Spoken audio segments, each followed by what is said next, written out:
बच्चों, हमने अपने पिछले वीडियो में पढ़ा था धातु के भौतिक गुण। धातु के भौतिक गुणों में 4 गुण हम पढ़ चुके थे, जिनमें था धात्विक चमक, कठोरता, आघातवर्ध्यता और तन्यता। आज हम उसके आगे के भौतिक गुण पढ़ेंगे, जो है अगला 5वां गुण, ऊष्मा तथा विद्युत के सुचालक। धातु ऊष्मा के सुचालक होते हैं।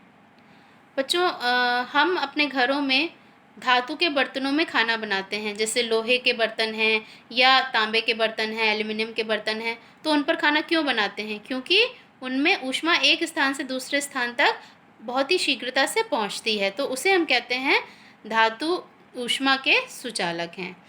ठीक है। अब इनमें कुछ अपवाद भी हैं, जैसे लेड, या जिसे हम हिंदी में सीसा कहते हैं, जिसका प्रतीक है Pb, और मरकरी धातु, जिसे हम पारा भी कहते हैं और प्रतीक है Hg। ये दोनों धातुएं ऊष्मा की कुचालक हैं, यानी इनमें से ऊष्मा एक स्थान से दूसरे स्थान तक प्रवाहित नहीं होती है। ठीक है। अब जो धातुएं हैं विद्युत की भी सुचालक होती हैं। हमारे घरों में जो बिजली की तारें होती हैं वे धातुओं की ही बनी होती हैं, जैसे तांबे के तार होते हैं। तो क्यों होते हैं वो धातुओं के बने जो भी तार होते हैं? क्योंकि वे विद्युत के सुचालक होते हैं। सुचालक मतलब एक स्थान से दूसरे स्थान तक विद्युत आसानी से प्रवाहित होती है। यदि हम उन तारों को छूने का प्रयास करें तो हमें झटका भी लग जाता है, इसीलिए क्योंकि वे जो तार हैं, जो धातुओं की बनी हुई तार हैं, वे विद्युत की सुचालक होती हैं। इसीलिए उन तारों पर पॉलीविनाइल क्लोराइड या पीवीसी अथवा रबर जैसी सामग्री की परत चढ़ी होती है, जिससे हमें विद्युत का झटका न महसूस हो। क्यों पीवीसी की परत चढ़ाई जाती है? क्योंकि वो विद्युत की कुचालक होती है। अब दूसरा है धातुओं का गुण, भौतिक गुण, अवस्था। धातुओं कमरे के तापमान पर ठोस अवस्था में पाई जाती हैं।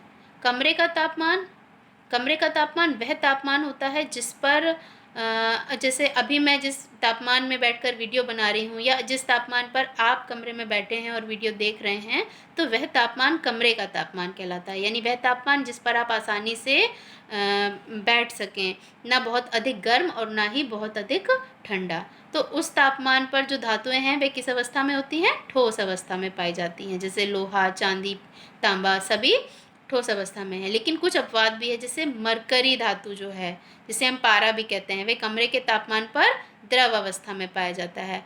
और यही जो मरकरी धातु है, इसका प्रयोग थर्मामीटर में भी किया जाता है, जिससे हम जब बीमार होते हैं तो अपना तापमान मापते हैं। वही थर्मामीटर में पारा धातु का प्रयोग किया जाता है।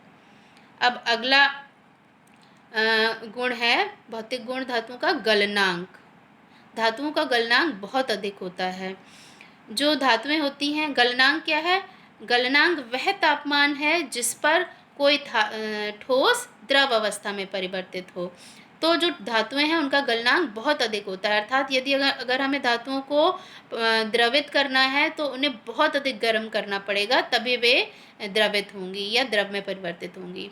परंतु अपवाद भी हैं, जैसे गैलियम और सीजियम, ये दोनों ऐसी धातुएं हैं जिनका गलनांक बहुत कम होता है। यदि इन दो धातुओं को हम अपनी हथेली पर रखते हैं तभी ये पिघलने लगती हैं, यानी हमारे शरीर का जो तापमान है उस पर ही ये दोनों धातुएं पिघलने लगती हैं या द्रव में परिवर्तित होने लगती हैं।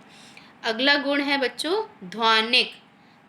सभी धातुएं ध्वनिक होती हैं, अर्थात यदि धातुएं किसी ठोस सतह से टकराती हैं तो ध्वनि या आवाज़ उत्पन्न करती हैं। ध्वनिक का मतलब जैसे जितनी भी धातुएं हैं, यदि वे किसी कठोर सतह से टकराती हैं तो ध्वनि उत्पन्न करती हैं। हमारे घर के बर्तन भी सब धातुएं हैं और वो आपस में टकराते हैं तो ध्वनि उत्पन्न करते हैं, तो इसका मतलब है वे ध्वनिक हैं। या हम उदाहरण में हमारे स्कूल में जो घंटा होता है वो भी क्या है? धातु का बना होता है, वह भी ध्वनिक है। अब अगला है, लास्ट है गुण, भौतिक गुण ऑक्साइड। धातुओं के जो ऑक्साइड होते हैं वे क्षारीय प्रकृति के होते हैं, जैसे copper oxide, magnesium oxide. Copper धातु है, मैग्नीशियम धातु है, तो इनका जो ऑक्साइड होता है वो क्षारीय प्रकृति का होता है।